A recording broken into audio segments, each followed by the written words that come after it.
Now for Windows users out there, as I mentioned earlier, I recommend WAMP instead of XAMPP. I find that WAMP works really nicely and everything sets up quite easily.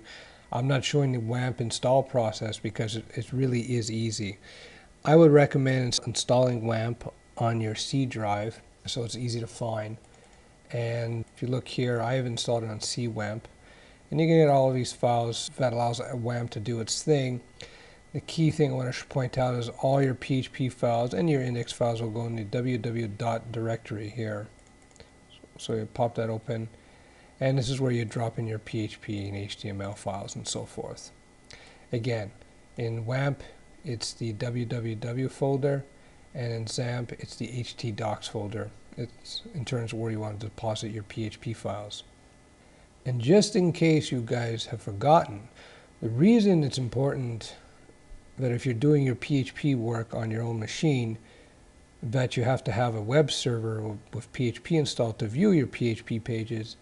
If you recall, it's because you need that PHP engine to process your PHP pages. If you just try to view your PHP pages in the browser straight, so if you had a PHP page in, let's say it's in the your CWAMP www folder, and you just tried to view this directly with the browser is just going to ask you whether or not you want to download this file, because it's a PHP page and the browser knows that it can't actually read the page directly.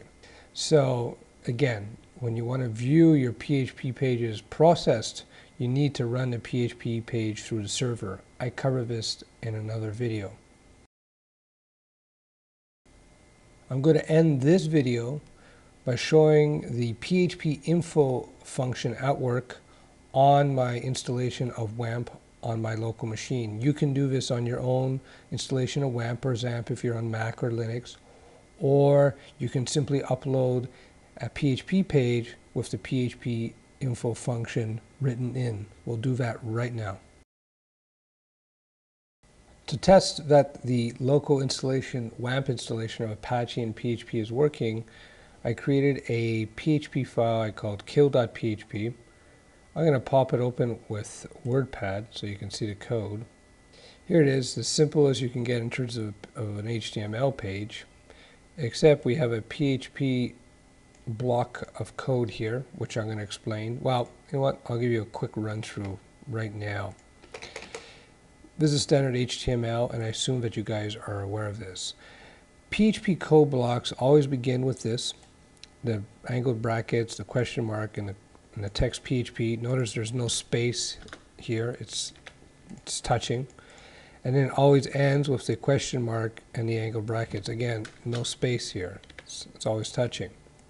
Anything that falls in between this opening PHP tag, if you want to call it, and this closing tag is PHP code. So when this PHP page, in this case kill.php, is sent to the PHP engine to process, the PHP engine will print out this stuff as it would normally do. But when it hits the PHP code blocks, it knows to actually process this code here. In this case, we have one simple built-in PHP function. Again, I'm jumping ahead here, but a PHP function is simply mini program in a program, if you will.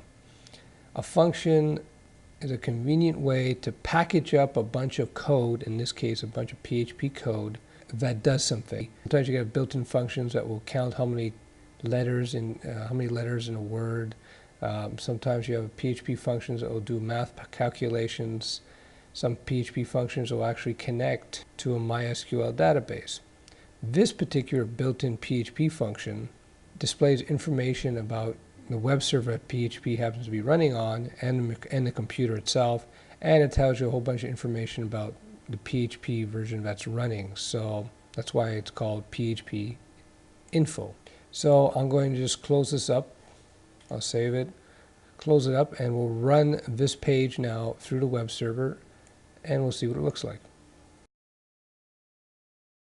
Here we go. Again, we're at the 127.001 address, which is the universally accepted local address of a local web server. We covered that earlier on. Some people would call this localhost. It will do the same thing as in localhost. And you get the same page. So if you look back in my directory, I have kill.php in the root of the www folder of my WAMP installation. So I'm just going to type in kill.php, hit enter, and here we go. This is the output of that PHP info function. All the stuff that we're seeing here gives me all kinds of information about what all the configurations of PHP. Then we got all the Apache configurations, the Apache environment, etc. There's all kinds of information, as you can see. And all that information was generated from this one little method call or function call, PHP info. Sometimes you hear me use the word method as opposed to function. Essentially, methods are functions and functions are methods. There's a slight nuance between the two, but that's really getting into nerd details that has really no impact in terms of your work. But in PHP, they call these things functions. So I'm going to refer to them as functions. There'll be a lot more discussions about PHP functions, all the different ones that are built in, how you can build your own, how you can identify them in code easily, and what you can do with them in the core videos.